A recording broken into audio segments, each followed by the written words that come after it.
Me alegro de encontrarme con tantos de vosotros. Hace 38 años, Dios, por su gracia, me sacó de las tinieblas y me trajo a su maravillosa luz. Y he sido miembro de esta iglesia desde hace 38 años y he tenido mis buenos y malos momentos. Y he tenido algunas experiencias que no le deseo a nadie. Y tuve algunas experiencias que desearía que todos tuvieran.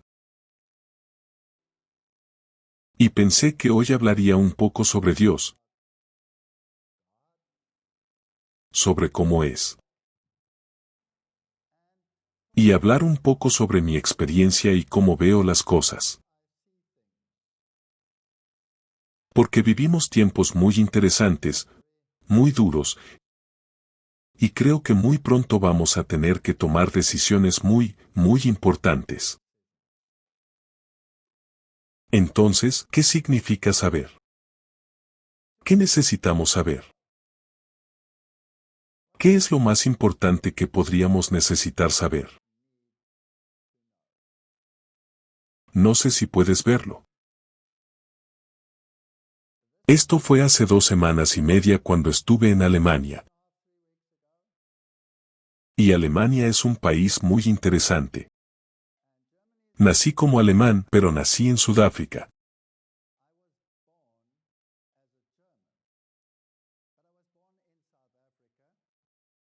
Así que tengo un pequeño sello en mi lado que dice, hecho en Sudáfrica.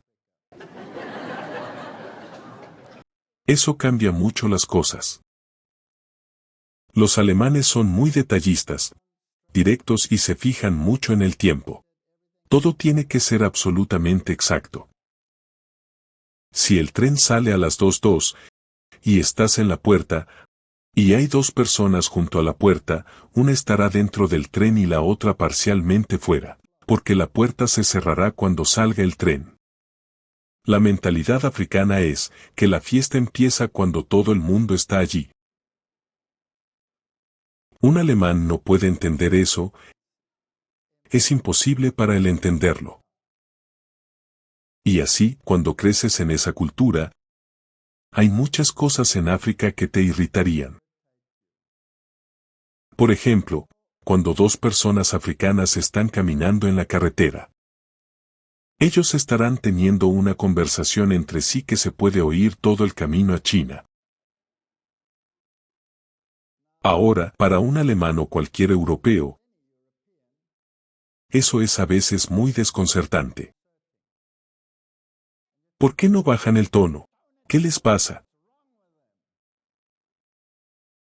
Y estarán teniendo una conversación en tu casa a 2 kilómetros de distancia. Y ellos estarán perfectamente cómodos con ello. Pero nadie más lo estará. Y entonces piensas para ti mismo, no entiendes esta cultura. Y al final descubres por qué es así. Porque hablar en voz baja es hablar maliciosamente de otra persona. Así que te aseguras de hablar muy alto, que todo el mundo sepa lo que estás diciendo, incluso los chinos. Así que es una cuestión cultural, y las culturas chocan, y las ideas chocan.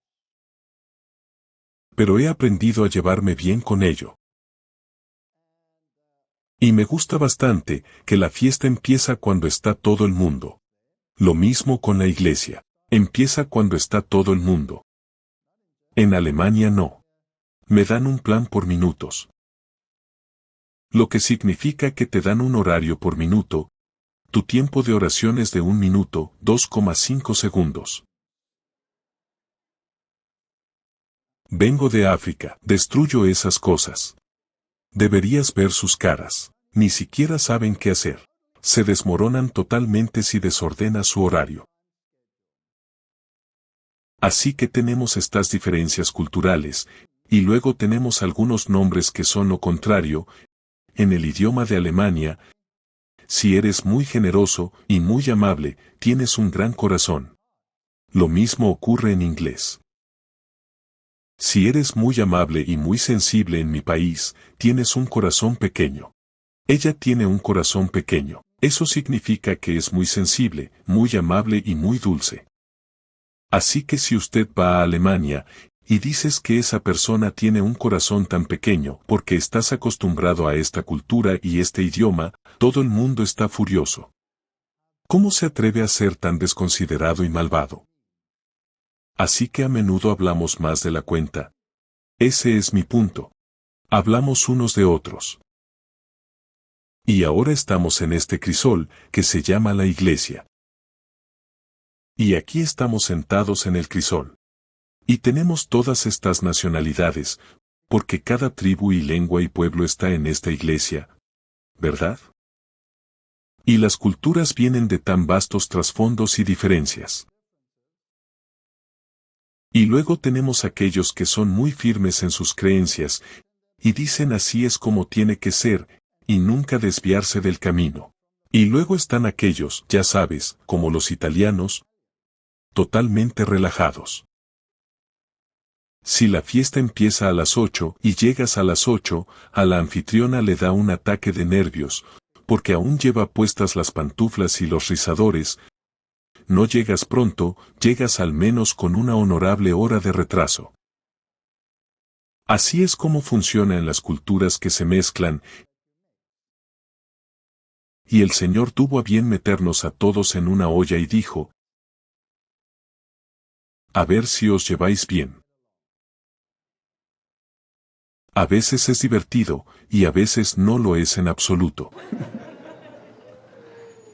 Así que en Alemania he tenido un montón de experiencias que, bueno, no han sido exactamente experiencias agradables. Por ejemplo, me prohibieron hablar en las iglesias alemanas. No tengo prohibido hablar en otras iglesias. Soy un pastor con buena reputación y regularidad, un evangelista hace 12 años, evangelista de la conferencia. Entonces, ¿por qué debería estar prohibido en una parte del mundo y no prohibido en otra parte del mundo? Algo de esto podría estar basado en un malentendido. Algo de eso puede estar basado en diferentes ideologías, cómo ves las cosas, y cómo las haces. Algunos dentro de la iglesia tendrán una mentalidad ecuménica, y yo no tendré una mentalidad ecuménica, y nunca se unirán. Entonces, si tienes ese tipo de conflicto, ¿qué haces? Bueno, ¿cómo callas a este tipo? Es tan terco, nunca deja de hablar. Así que dicen que no se me permite hablar en las iglesias, pero nadie dijo que no se me permite hablar en una sala. Así que las iglesias me invitan y hablo en la sala. Entonces recibo llamadas telefónicas. ¿Qué estás haciendo aquí? Estoy de visita, tengo pasaporte. Puedo estar en este país. ¿De qué vas a hablar? No lo sé. De hecho, nunca sé de qué voy a hablar. Pregúntale a mi mujer, nunca lo sé. Si quieres venir ahora a eso, ven a la charla y ven a escuchar. Así que hay una gran división, y algunos piensan, ya sabes, este es el tipo más loco del planeta. Él debe ser encerrado y silenciado. Y algunos dicen, ahora esto es lo que queremos oír. ¿Tenemos esas culturas en nuestra iglesia? Sí. Y siempre me digo a mí mismo, ¿estoy en lo correcto? ¿Estoy equivocado? Y hay un versículo en la Biblia que dice, por los frutos lo conoceréis. Y si digo frutos y si veo vidas que cambian, y si veo personas que aman al Señor que antes eran ateas, eso es suficiente para mí. Si quieres gritarme, adelante. Si no quieres gritarme, también está bien. Así que básicamente de ahí es de donde vengo. Así que he tenido mis experiencias en esta iglesia. Y hubo momentos cuando estaba en Alemania cuando dije, nunca pondré mi pie en este basurero de nuevo. Y me sentaba en casa. Y tenía esta cara de mal humor y me sentaba en mi silla. Y mi esposa me recuerda lo que le pasó a Martín Lutero cuando estaba en ese estado. cuando dijo, no voy a hablar en este nombre nunca más. ¿No dijo eso Jeremías? Jeremías dijo, no voy a hablar más en este nombre. Pero tu palabra fue un fuego en mi corazón, y no pude. Así que cuando Martín Lutero estaba en ese estado, se sentaba en su silla y no salía. Yo hice eso, también, por 3 meses una vez. Y su esposa caminaba junto a él todos los días. Y después de un par de semanas, se dio cuenta de que ella vestía de negro. Y se dio cuenta de que ella vestía de negro todos los días. Y él la miró, molesto, y le dijo, ¿qué te pasa? ¿Por qué llevas negro? ¿Alguien murió? Y ella dijo, sí, alguien murió. Bueno, ¿quién? ¿Por qué no me dices quién murió? Y ella dijo, Dios murió. Y él dijo, eres estúpida, eres ridícula. ¿Cómo puede Dios morir? Dios no puede morir. Ella dijo, ciertamente actúas como si él hubiera muerto. Así que Martín Lutero de alguna manera consiguió el punto, se levantó y continuó. Así que he estado en ese punto en mi vida. También me senté durante 3 meses en una silla. Puede preguntar a mi esposa, y estaba pensando cómo vengarme de algunas de estas personas que te tratan como a veces te tratan. Y te llevan a juicio por algo que no dijiste o que no significó. O dicen cosas malas de ti. O esto o aquello o lo otro. Te enfadas un poco, es humano enojarse. Y entonces fui caminando en la montaña un día y le dije al Señor, ¿sabes qué? No quiero caminar con amargura en mi corazón. No tengo vida si ando por ahí así. ¿Y cómo recupero la sonrisa? Y me dijo en mi mente, no estés tan enojado. ¿Por qué no cambias tu enojo por sentir compasión por alguien? Y pensé en eso, y dije, está bien, tal vez pueda vivir con eso, y así aprendí a sentir compasión por algunas personas que creo que no necesariamente ven las cosas como yo las veo. Así que cuando recibo una invitación a Alemania, me da un ataque de nervios. Pero después de un tiempo, digo, está bien, Señor, si quieres que vaya, iré. Y entonces voy y he aquí, cuando llego allí, hay una sala y está llena como esta, y hablo con muchas personas, de muchas iglesias. Y sí, algunos están muy contentos y otros no tanto. Así son las cosas en esta iglesia, ¿lo sabías? Así son las cosas. Y de vez en cuando, si pienso, ya sabes, quiero culpar al liderazgo. Porque obviamente ellos son los que tienen el poder de tomar todas estas decisiones. Cuando pienso en ellos, entonces quiero echarlos a todos en una olla. Pero entonces alguien sube al escenario, y es, digamos, un presidente de conferencia o un presidente de unión. Y delante de toda la gente, te rodea con el brazo y te dice, me alegro mucho de que estés aquí.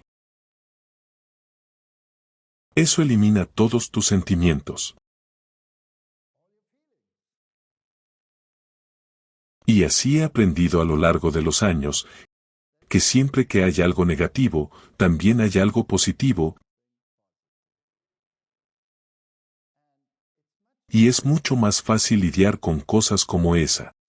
Así que no voy a ningún territorio, con ninguna animosidad en mi mente. Ni categorizo a ningún grupo o pensamiento en particular, porque la gente cambia.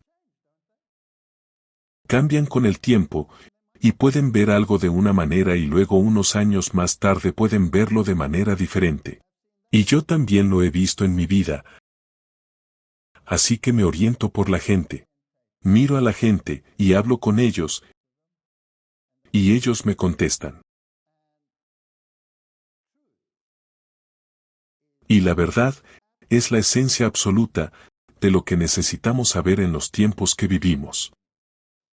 Ahora, no sé si puedes ver que estuve en Alemania.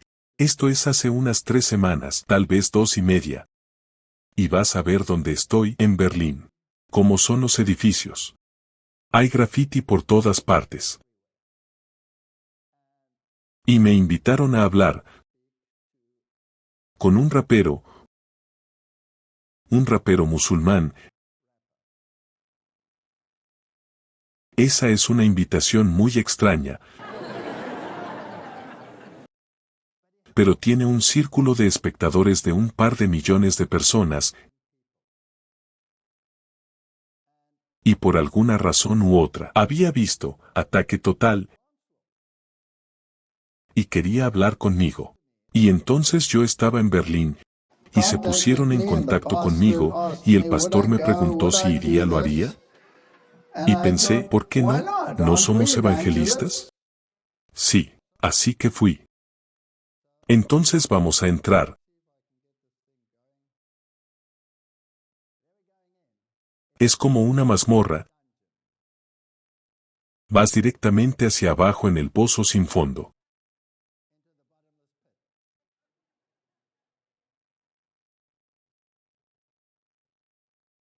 Muy bien. Este es el peor sector de la ciudad. Y si has pasado por ese sector, sabes lo que Satanás le ha hecho a la humanidad. ¿Quieres llorar cuando lo veas? Está destruido. No queda nada. Así que estás caminando por el sector y ves a toda esta gente. Están en drogas, están en todos los movimientos que puedas imaginar. Y están totalmente destruidos. Ahora puedes caminar por ahí y decir, ¡qué asquerosa multitud! Mira a lo que han llegado. O puedes preguntarte, ¿qué le ha hecho Satanás a esta gente? Y dices, ¿hay alguien aquí, Señor, o alguien aquí con quien pueda hablar? Y te susurra y te dice, tengo mucha gente en este sector malvado. Y bajas,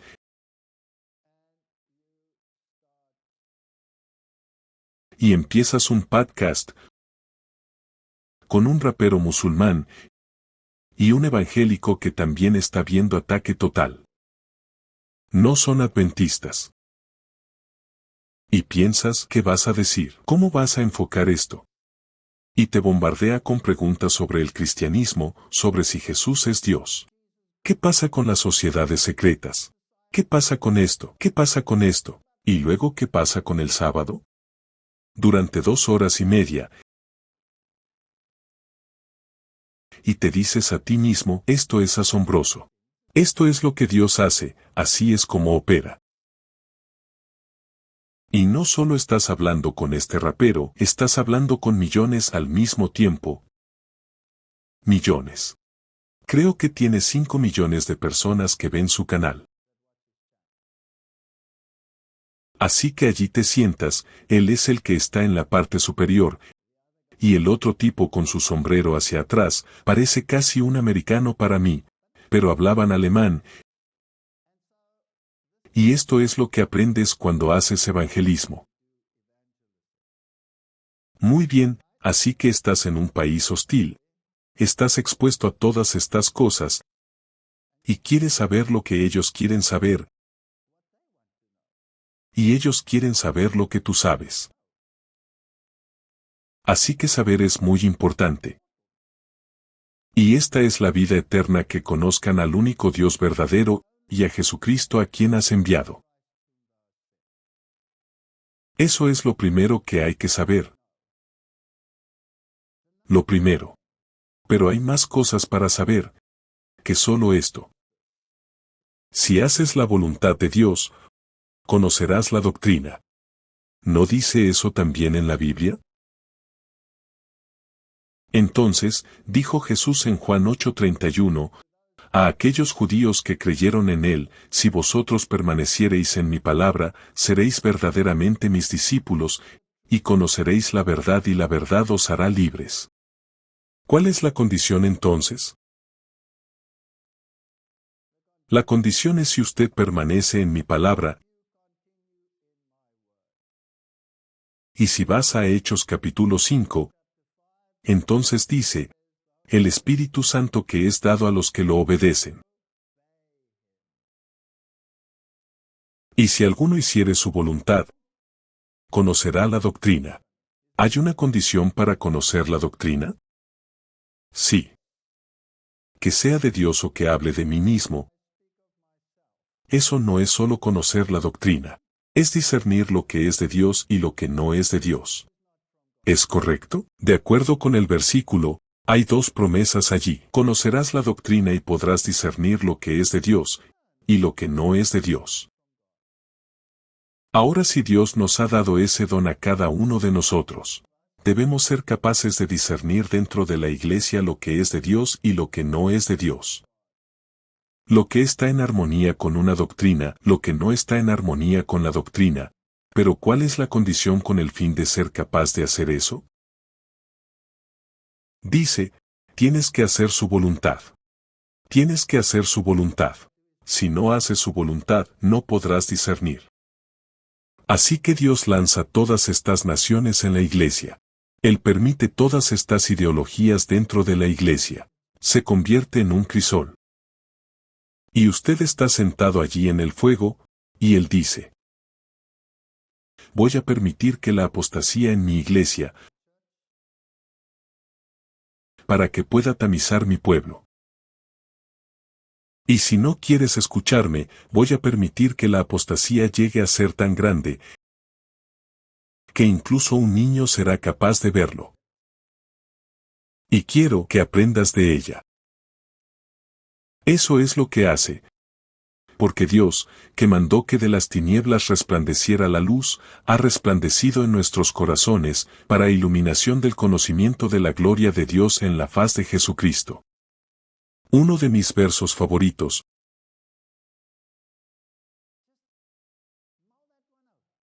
Para dar la luz del conocimiento, de la gloria. Gloria en la Biblia es siempre afín con el carácter.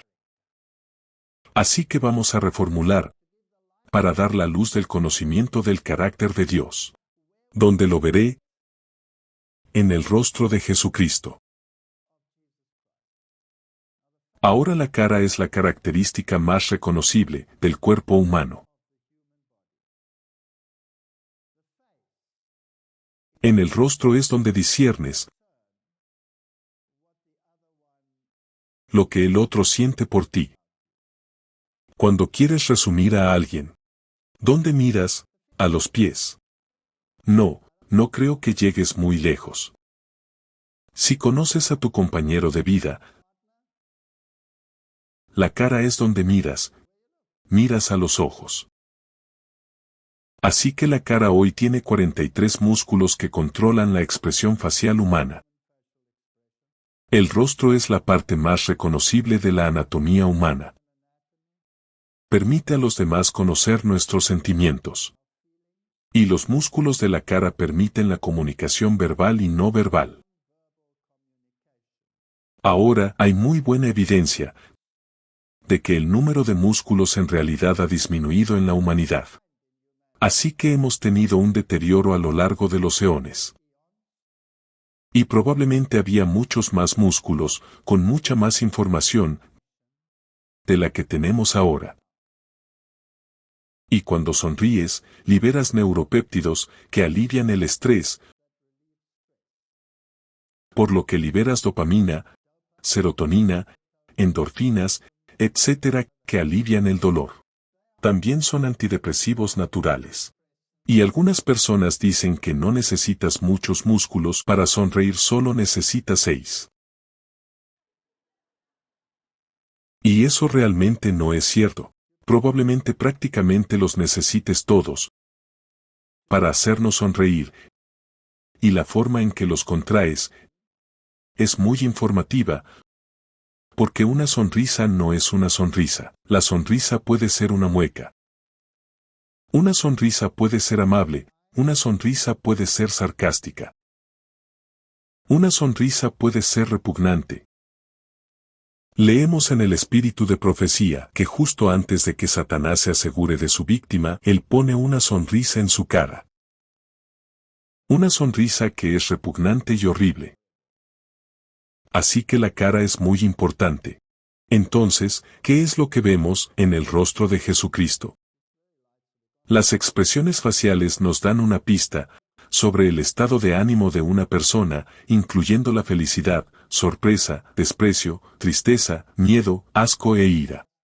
Esos son los rasgos básicos que se ven en una sonrisa o en el rostro de un ser humano. Así que imagínate que Jesús está sentado y la mujer le dice, por favor cura a mis hijos, y él le dice, no está bien que yo me ocupe de los perros. Y ella dice, Señor, pero incluso los perros reciben las migajas que caen de la mesa de los niños. ¿Por qué preguntó eso? Quiero decir, normalmente, si alguien fuera a responderte así, dirías, me voy de aquí. Y usted tiene que preguntarse, ¿por qué no lo hizo? Bueno, en primer lugar, me gustaría conjeturar que la respuesta no era para ella, sino para sus discípulos, que tenían esa mentalidad. Estas eran personas en su iglesia. Eran sus discípulos, y tenían esa mentalidad. ¿Qué está haciendo aquí esta repugnante criatura alienígena? Eso es lo que estaban pensando. Pero ella miró a la cara y ¿qué vio?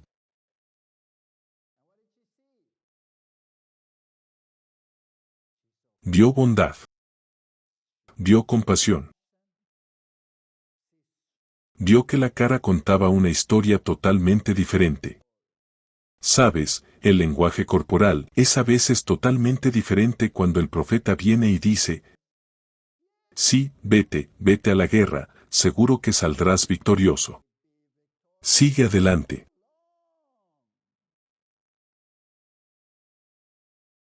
No puedes quedarte con las palabras, tienes que quedarte con el lenguaje corporal.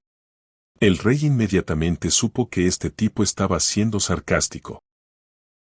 Así que a veces tenemos que tener en cuenta estas cosas.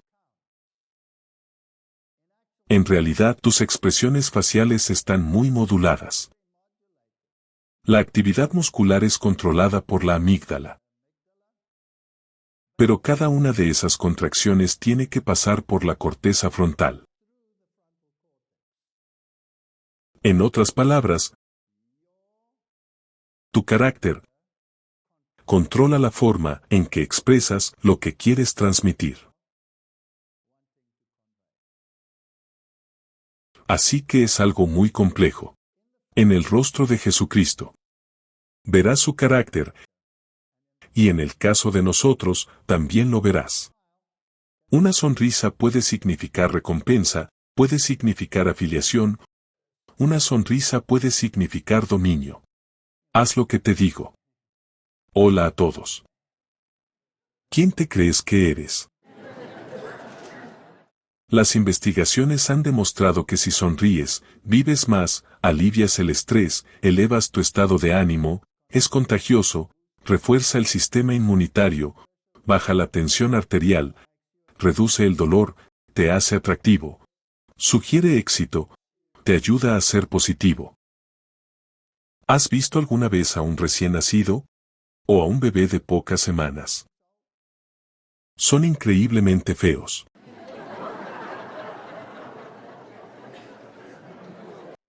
Lo son. Lo siento, pero son feos.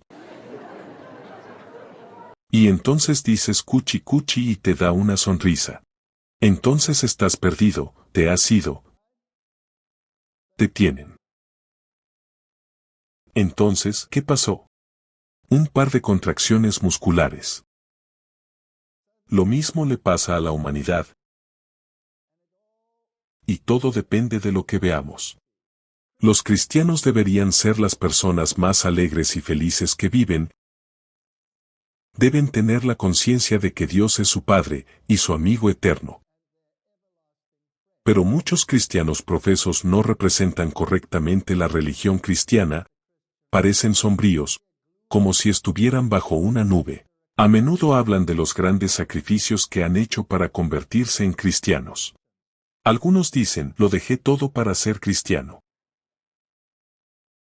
Lo siento. Yo fui uno de los afortunados cuando me convertí en cristiano. Afortunadamente para mí, también al mismo tiempo, gané la lotería. Para no tener necesidad nunca más en mi vida. Fue una experiencia maravillosa. La lotería es, y mi Dios se hará cargo de todas sus necesidades. Esa fue la lotería. Así que, apelando a los que no han aceptado a Cristo, representando con su propio ejemplo y conversación, que deben renunciar a todo lo que hace la vida agradable y alegre. Arrojan un manto de oscuridad sobre la bendita esperanza cristiana. Se da la impresión de que los requisitos de Dios son una carga incluso para el alma dispuesta, y que todo lo que daría placer o que deleitaría el gusto debe ser sacrificado. Así es como actúan algunas personas. Y usted los encontrará en todas partes. Los encontrarás en la iglesia. Los encontrarás fuera de la iglesia. Así es como sucede.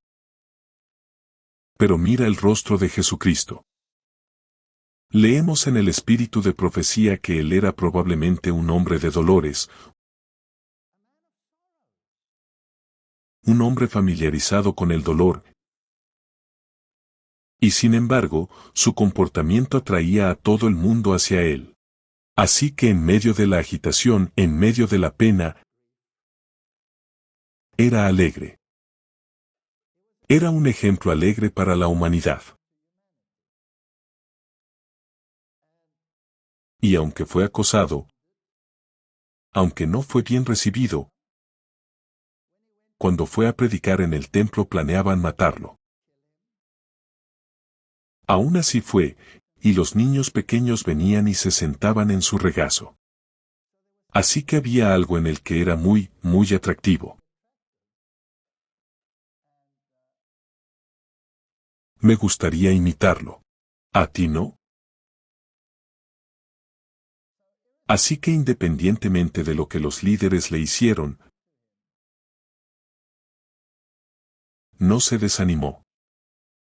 Y si las cosas se ponían muy mal, se subía a un delta y se iba lejos por un tiempo. Solo que era como un adicto al castigo, volvía de vez en cuando y pasaba por lo mismo. Así es como sucede. Pero él amaba a su pueblo y amaba a esta iglesia. Era la niña de sus ojos, y se compadecía de ellos. Y reprendió a los líderes. Pero la Biblia dice que muchos de los líderes creyeron en él, y muchos de los sacerdotes creyeron en él y vinieron. Así que juzgaremos el libro por su portada. Si leemos Primera de Juan 3 versículo 1, dice, «He aquí, esa es una hermosa palabra, significa mirar cuidadosamente, qué clase de amor nos ha concedido el Padre para que seamos llamados hijos de Dios.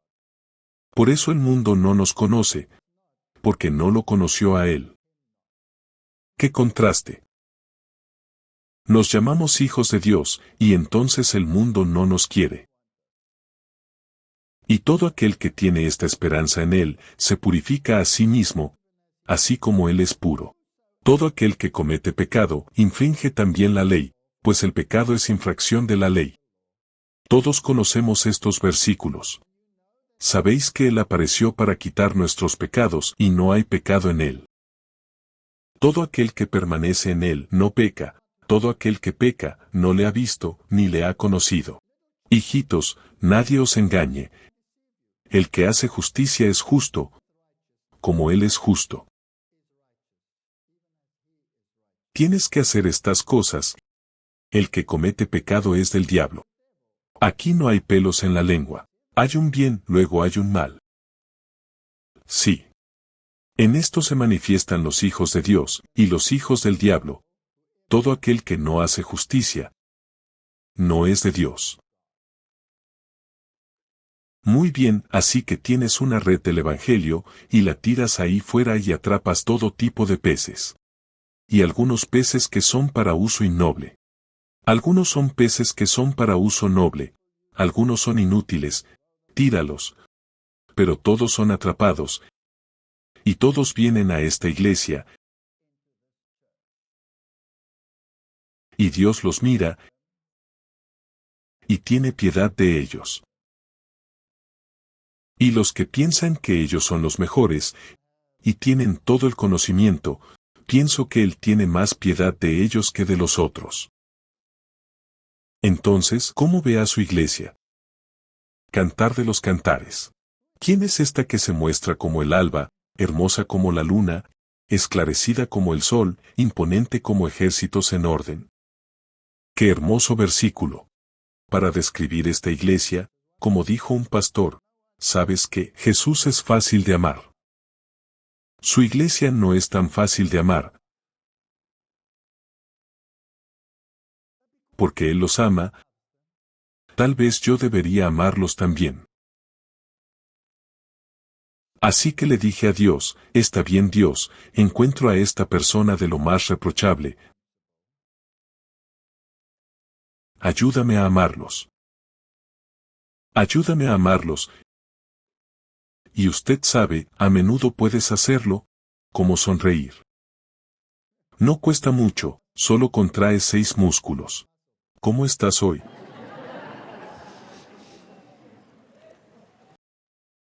Y luego tenemos en la iglesia, los que miran a todos los demás. Y tenemos a los que quieren hacer lo correcto, y ven que muchos no están haciendo lo correcto. Y se supone que deben llorar entre el pórtico y el altar, por todo el mal que se hace en Israel. Y hay tanto mal que se hace en Israel. Y se supone que debemos juzgar entre el bien y el mal, pero no se nos permite juzgar a la persona. Ese juicio ha sido dado a Cristo, y ni siquiera Dios Padre se sienta en esa silla del juicio. Se nos dice explícitamente que es Jesús quien se sienta en esa silla del juicio. Y si Dios Padre ni siquiera se sienta en esa silla del juicio, entonces ¿quién soy yo para sentarme en esa silla del juicio? ¿Y quién soy yo? Así que el presidente de la conferencia tomó los aretes de las damas. No fue muy amable cuando lo hizo. Los puso en una olla y los derritió, y formó el becerro. Y luego dijo a la congregación, estos son los dioses que os redimieron, inclinaos y adoradlos. Y un hermano se acercó a él y le dijeron, disculpe, ¿qué estás haciendo? Usted sabe que eso es idolatría. Y dijo, yo no lo hice, simplemente saltó del fuego. Y entonces los hermanos se reunieron, y dijeron vamos a desfraternizar a este presidente de conferencia. No merece estar aquí. Mira el mal que está haciendo. Trajo tambores y música rock a la iglesia y lleva un pendiente y un péndulo alrededor. En realidad he visto uno así. En realidad vi 2 así en mi vida. Y uno fue muy interesante, fue en el país del bloque del este. Y él odiaba mis conferencias. Pero él era el pastor y la iglesia me había invitado, y yo di mis series en uno de los países del bloque del este. Y él solía venir, era un pastor joven. Tenía una guitarra con él, y prefería su guitarra, y solo oraba para que estas conferencias terminaran, y yo saliera de su territorio. Y era bastante duro trabajar con él, porque cuando sonreía, así sonreía, yo sabía exactamente dónde estaba parado. Y fue duro, pero, ya sabes, tuve que seguir adelante, porque no todos son así. Y luego, hacia el final, de repente vino a mí, en un estado de conmoción total, y dijo, ¿puedo tener todas sus conferencias, por favor? Y pensé, ¿qué va a hacer con ellas? ¿Quemarlas? ¿Tirarlas? ¿Qué va a hacer con ellas? Dijo, quiero verlas. Dije, ¿por qué?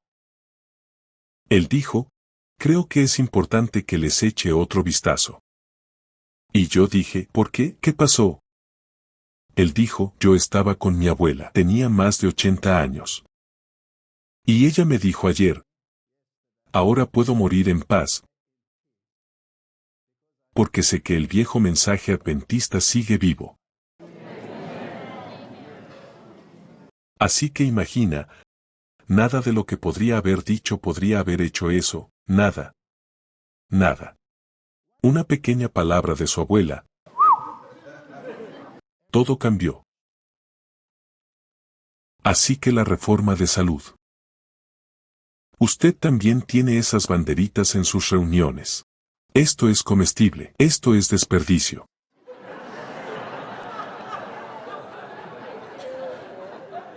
¿Las tienes?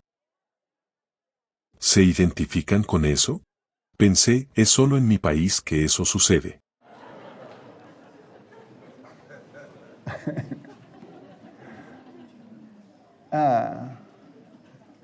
Así que la señora fue a la mesa. Y no había banderas. Y entonces ella preguntó.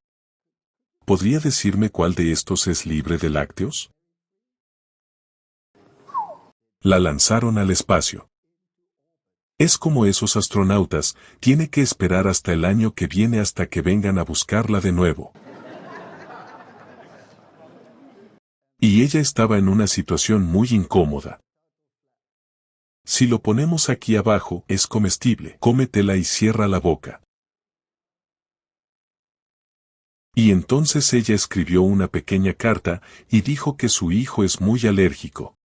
Y que si lo comía, inmediatamente entraba en un estado en el que no podía respirar y tenía que ser hospitalizado.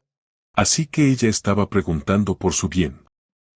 Así que creo que algunas personas estaban un poco nerviosos por eso, y tal vez pensó en disculparse. Así que así es como funciona. Los discípulos se le acercan, y Santiago dice, concédenos que en tu gloria nos sentemos el uno a tu derecha y el otro a tu izquierda. Y Jesús los mira y les dice, ¿podéis beber la copa? Sí, podemos. Bien, bebedla vosotros. ¿Qué cambio tuvo que producirse en aquellos discípulos? Y lo mismo ocurre con nosotros. Sí, podemos. Y el Señor dice, bebe.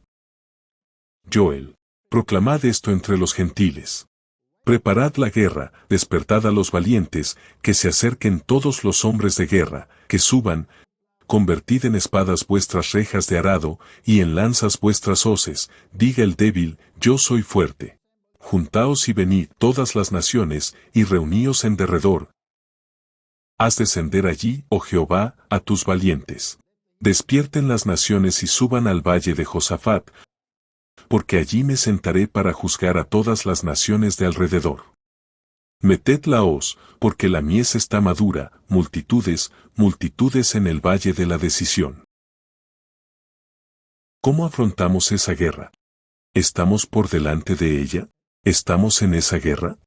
Sí. Así que tenemos una espada. La mía se está cayendo a pedazos, pero está bien. Esta es una espada. Multitudes, multitudes en el valle de la decisión. Y tengo que traerlos a esta iglesia. A veces eso es una pesadilla. Y el Señor no está trayendo mucha gente a la iglesia porque no está necesariamente lista para recibirla. Así que toda la gente está ahí fuera en Babilonia, y la iglesia está discutiendo y peleando sobre esto, aquello y lo otro. ¿Cómo se siente el Señor acerca de su iglesia? Cuando el ángel estaba a punto de revelar a Daniel las profecías intensamente interesantes que se registrarán para nosotros, que vamos a ser testigos de su cumplimiento. Los ángeles dijeron, sé fuerte. Sí, sé fuerte. Hemos de recibir la misma gloria que le fue revelada a Daniel. Porque es para el pueblo de Dios en estos últimos días, para que la trompeta produzca un sonido certero. Cuando Cristo venga por segunda vez, el mundo entero estará representado por dos clases, no 10, 2, los justos y los injustos, los justificados y los impíos, el trigo y la cizaña, afuera en el mundo, adentro de la iglesia. Precediendo a la gran señal de la venida del Señor, del Hijo del Hombre, habrá señales y prodigios. Y ya se han visto caer las gotas de la copa de la ira de Dios. Dios no ha restringido el poder de las tinieblas de llevar adelante esa obra mortal de corromper el aire. Una de las fuentes de la vida y la nutrición, con un miasma mortal, no solo la vida vegetal, pero el hombre sufre de pestilencia. Estamos allí. Así que este presidente de conferencia que hizo este becerro de oro debe ser removido inmediatamente. ¿Dios lo removió? No. Fue restaurado. ¿Era un hombre cambiado? Sí. ¿Vamos a juzgar a todos por su apariencia actual? ¿Cómo vamos a tratar todas estas cosas? ¿Qué hacemos con nuestra iglesia? ¿Qué hacemos con ella? Es un problema tan importante. Ajustando a la cabeza. Isaías dice, los pecadores en Sión tienen miedo. El temor ha sorprendido a los hipócritas. ¿Quién de nosotros morará con el fuego devorador? ¿Quién de nosotros morará con el ardor eterno? Eso es más o menos lo contrario de lo que dice el mundo, ¿verdad? Dicen que cuando te salvas, vas a un lugar genial. Cuando estás perdido, vas al lugar caliente. Pero aquí parece que vamos a ir a un lugar caliente. El que camina en justicia y habla lo recto, el que aborrece la ganancia de violencias, el que sacude sus manos para no recibir cohecho, el que tapa sus oídos para no oír propuestas sanguinarias, el que cierra sus ojos para no ver cosa mala, éste habitará en las alturas, fortaleza de roca será su lugar de refugio, se le dará su pan, y sus aguas serán seguras. Estas son hermosas promesas en la Biblia. Creo que estamos viviendo en Ezequiel 9. ¿Cómo te sientes al respecto? Y clamó en mis oídos a gran voz, diciendo, haced que se acerquen los que tienen mando sobre la ciudad, cada uno con su arma de matar en la mano. Y he aquí 6 hombres que venían del camino de la puerta de arriba, que mira hacia el norte, cada uno con su arma mortífera en la mano, y uno de ellos estaba vestido de lino, con un tintero de escritor a su lado. Y entraron, y se pararon junto al altar de bronce. ¿Esto es en la iglesia?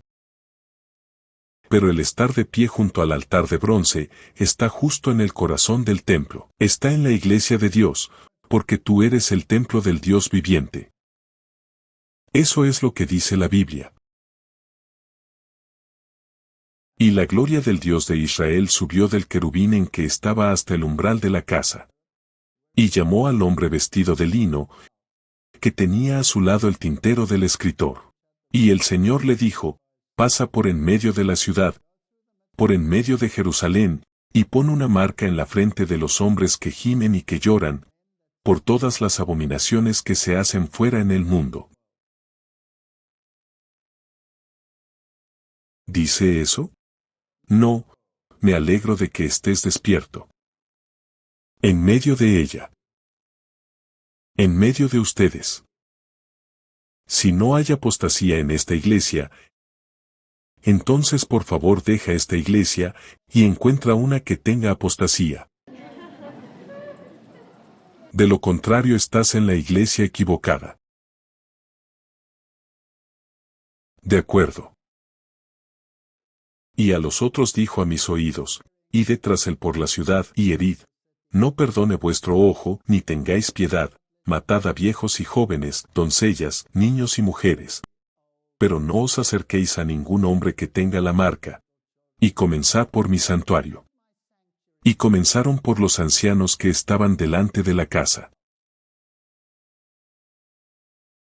Esto es terrible. Y estamos justo allí. Esto va a suceder. Va a haber un terrible zarandeo. Pero el que hace el zarandeo es ¿quién? Dios. Dios hace el zarandeo, yo no. No sé quién es Aarón. ¿Y quién es Coré? Yo no sé. Dios sabe. Moisés cayó sobre su rostro. Y dijo, déjalos vivir, Señor, bórrame del libro de la vida, pero déjalos vivir. Y así es como es. Y, ya sabes, ¿dónde estamos en la corriente del tiempo? Puedo estar equivocado. No soy un gurú. Puede que me equivoque. Pero, ya sabes, en Jerusalén hubo un primer y un segundo asedio, ¿no? Cestio rodeó la ciudad. Y luego milagrosamente retiró sus tropas, y hubo un espacio de tiempo para respirar y tomar una decisión. Y entonces llegó el clímax final, y Jerusalén fue destruida, y todo el que había escuchado la voz del Señor se salvó. No fueron 3 oportunidades, o 4, o 5, una vez, retirada, segunda vez. Legislación dominical. Cestio rodeó Jerusalén, y el proyecto de ley Blair iba a ser aprobado, y la ley dominical iba a venir a este país, y Cestio, como resultado de algunos argumentos muy buenos, retiró sus tropas. Y la segunda está en camino. Así que el Señor, en su bondad, dijo, mi pueblo no está listo, voy a darles una prueba. Voy a darles una prueba de libertad de conciencia. Mi pueblo no está preparado. Así que nos dio una prueba. Los últimos 3 años. Y las divisiones entre nosotros eran muy grandes. Eran muy grandes.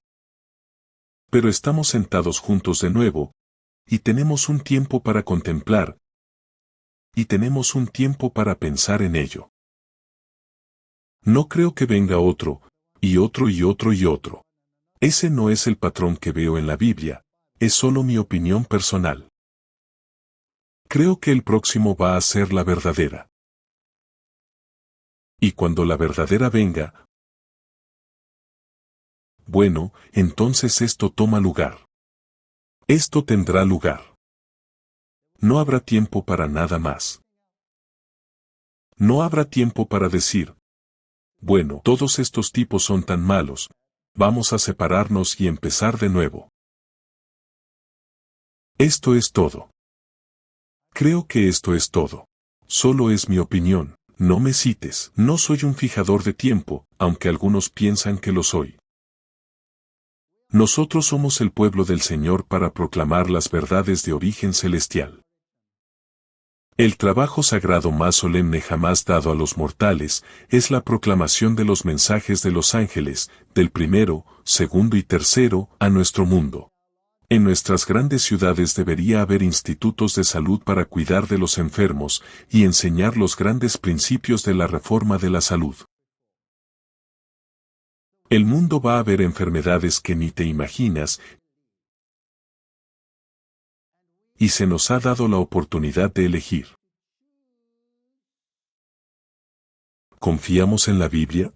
¿Confiamos en el espíritu de profecía? ¿Confiamos en nuestro mensaje de salud? Porque se cortará todo soporte. y la gente estará sufriendo. Y necesitamos que estas instituciones tomen el control y atraigan a muchos a la justicia. Y hemos tenido la oportunidad de hacerlo. ¿Me va a salvar el César? ¿Va a ayudarme el César? ¿O va a destruirme el César? La iglesia puede parecer a punto de caer, pero no caerá. Permanece, mientras que los pecadores en Sión serán tamizados fuera. La iglesia permanece. Así es como yo lo veo. Ahora no podemos salirnos del fundamento que Dios establece. No podemos ahora entrar en ninguna nueva organización, porque esto significaría apostasía de la verdad. Tengo instrucciones de decir a los adventistas del séptimo día que en todo el mundo Dios nos ha llamado como pueblo para ser un tesoro peculiar para sí mismo. Él ha designado que su iglesia en la tierra permanezca perfectamente unida en el espíritu y el consejo del Señor de los ejércitos, hasta el fin de los tiempos. No estamos perfectamente unidos, pero hay elementos en nuestra iglesia en cada nivel que están perfectamente unidos, al menos en los asuntos más importantes. He encontrado que donde quiera que iba, si estaba prohibido en ese lugar o si no estaba prohibido en ese lugar, había alguien que era de mente similar que podría animarte, y había alguien a quien podías animar. Que suspiraban y lloraban por todo el mal que se hace en Israel.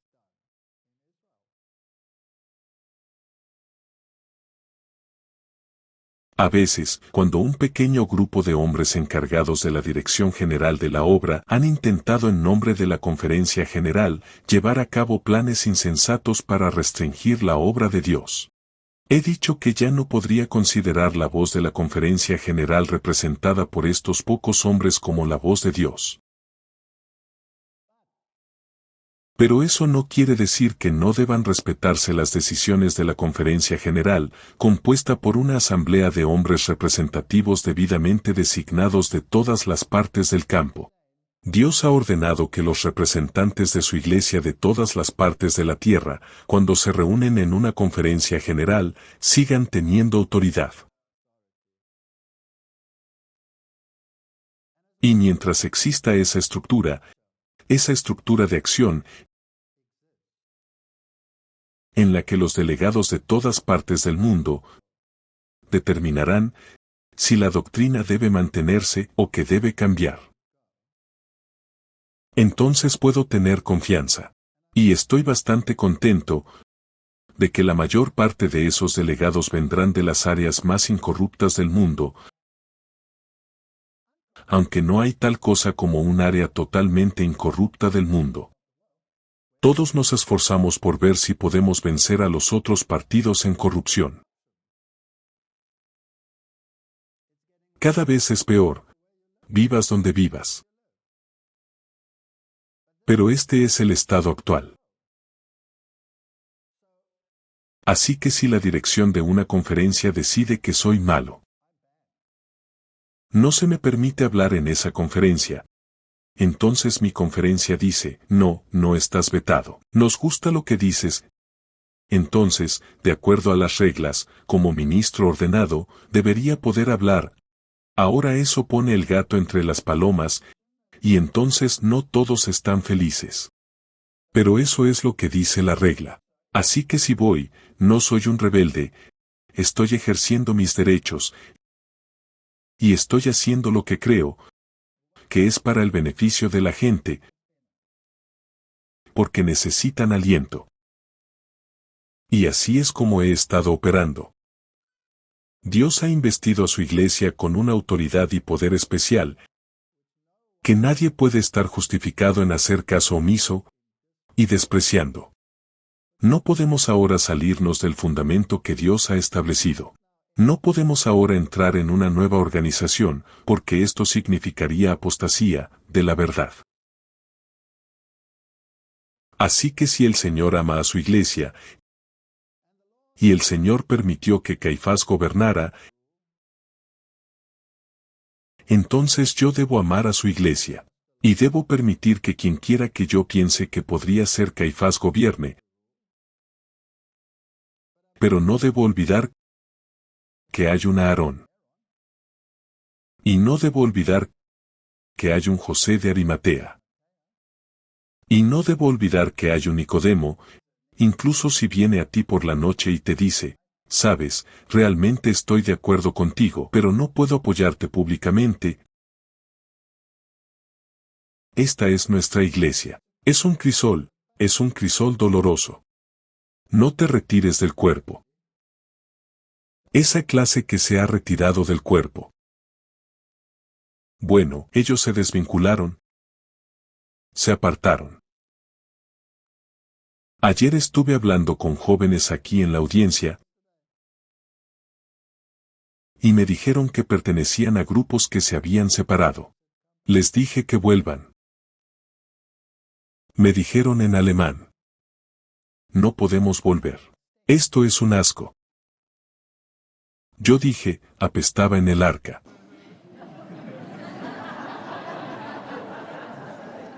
Había un montón de estiércol en el arca. No podían haber dicho, bueno, me estoy separando del estiércol, te hubieras ahogado. Entonces el alemán me dijo, los que se habían separado dijeron, nos gusta lo que dices, ¿no querrías venir a hablar en nuestra iglesia? Yo dije, no. Vengan y escuchen donde hablo dentro de la iglesia, no en el edificio, porque yo no estoy hablando en el edificio en Alemania, pero estoy hablando fuera del edificio. Es una iglesia porque todo el mundo pertenece a la iglesia que se sienta allí. Ven y escucha entonces. Y dijo de nuevo, eso apesta. Dije, bueno, invierte en algo como ropa de cerdo.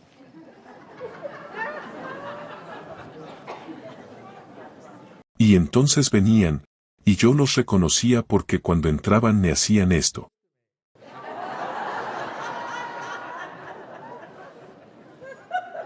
Y yo también iba así, a saludarlos.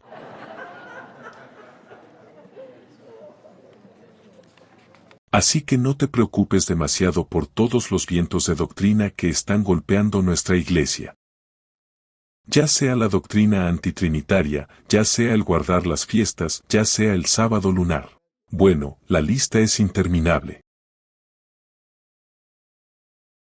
Y si haces mi voluntad, sabrás de la doctrina, y antes de que creas que sabes toda la doctrina, tal vez un poco de humildad sería bueno. Así que tal vez eso sería bueno. De acuerdo, no quiero agobiarte mucho con todas estas cosas. Déjame terminar con el ejército del Señor. Esta es la iglesia militante. No es la iglesia triunfante. Y la iglesia militante tiene algunos personajes muy extraños en ella. Si tomaras la iglesia militante en el tiempo de Jesús, él tenía a Mateo, el recaudador de impuestos, en ella. Odio la forma en que los elegidos lo retratan, pero de todos modos déjalo así. Tenía a Mateo, el recaudador de impuestos, el más despreciado por la gente que lo rodeaba. Tenía a los ardientes, Pedro, Juan y Santiago, los hijos del trueno. Y también tenía a los fanáticos que querían matar todo lo que pareciera vagamente romano. Todos estaban en la iglesia. Vaya grupo. Y el Señor dice, quiero que sean santos. Sean santos porque yo soy santo. Y entonces tienes gente que dice, bien, podemos hacer esto. Vamos a ser santos. Y luego condenan a todos los demás que no cumplen con el estándar. No quiero cumplir con su estándar es demasiado bajo. La barra es mucho más alta que eso. Pero solo puedo alcanzarlo a través de la justicia y la vida en Cristo. Entonces, ¿qué significa ser santo? Hebreos 12, versículo 14. Seguid la paz con todos los hombres y la santidad, sin la cual nadie verá al Señor. Mejor que seamos santos, ¿verdad? Mejor que seamos santos. Primera de Pedro 1 versículo 15. Más como aquel que os llamó es santo. Así que sed santos en toda conversación, porque está escrito, sed santos, porque yo soy santo. Así que uno viene del Antiguo Testamento, el otro viene del Nuevo Testamento. Dios quiere que seamos santos, y yo quiero ser santo, pero quiero saber, ¿qué significa ser santo? ¿Significa que ahora voy a ser tan arrogante que todos los demás no cumplen mis normas? Así que busqué un par de definiciones en el espíritu de profecía sobre lo que significa ser santo. Porque creo que estamos en el umbral de grandes eventos, y Dios quiere que tú y yo seamos santos.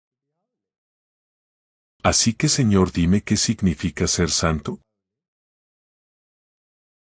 Y encontré esta declaración: la santidad es un acuerdo constante con Dios. Y hay algunas cosas sobre Dios que pueden ser difíciles de entender, y algunas cosas que podríamos tener que explicar a una persona nueva. ¿Por qué Dios destruiría eso? Y usted conoce la historia. Entonces quizás podamos entender que si no lo hiciera, tú y yo no estaríamos a salvo, porque el mundo estaría muy corrompido. No habría nadie a quien salvar. Así pues, la santidad es un acuerdo constante con Dios. La verdadera santidad es la integridad en el servicio de Dios. Así que esta es la condición de una verdadera vida cristiana. Cristo pide una consagración sin reservas. Otra definición es que la santidad es una entrega total a la voluntad de Dios.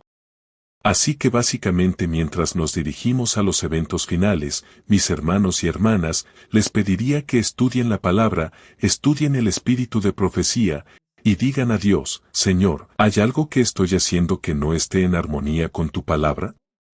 Y si mi naturaleza rebelde no quiere aceptarlo, por favor cámbialo, porque sé que el resultado es para mi bien, y no para mi sufrimiento. Aquellos que aman a Dios y su verdad deberían ser las personas más felices del mundo. Así que ser santo no debería ser una carga, debería producir felicidad. ¿No es así? Debería producir felicidad. Así que no queremos ser cristianos malhumorados. Intenta usar 43 músculos en vez de 6. ¿Y qué es la santidad? La santidad es hacer todo con la vista puesta únicamente en la gloria de Dios. La santidad es vivir de tal manera que los hombres vean todas las buenas obras. Así que quiero estar en armonía con Dios. Quiero vivir una vida santa. Quiero que todos mis hermanos y hermanas se salven. Sé que no todos se salvarán. Sé que habrá muchas lágrimas cuando ese hombre con el tintero haya hecho su trabajo. Pero no me dejes mirar al hombre ahora. Permítanme mirarlo en lo que se convertirá una vez que el Señor haya terminado con él. Deuteronomio 11, verso 8 dice: Guardad, pues, todos los mandamientos que yo os prescribo hoy, para que seáis fortalecidos, y entréis y poseáis la tierra a la cual pasáis para tomarla. Oremos. Padre Celestial, estamos viviendo en los mismos momentos del tiempo que todos los profetas esperaban. Somos realmente privilegiados. Pero Señor, es difícil a veces, especialmente en este crisol que has creado, que se llama la Iglesia, y porque has reunido a todas estas personas y has pagado por ellas con tu sangre, las amas. Así que ayúdame a amarlos, ayúdanos a amarnos los unos a los otros. En el nombre de Jesús, amén.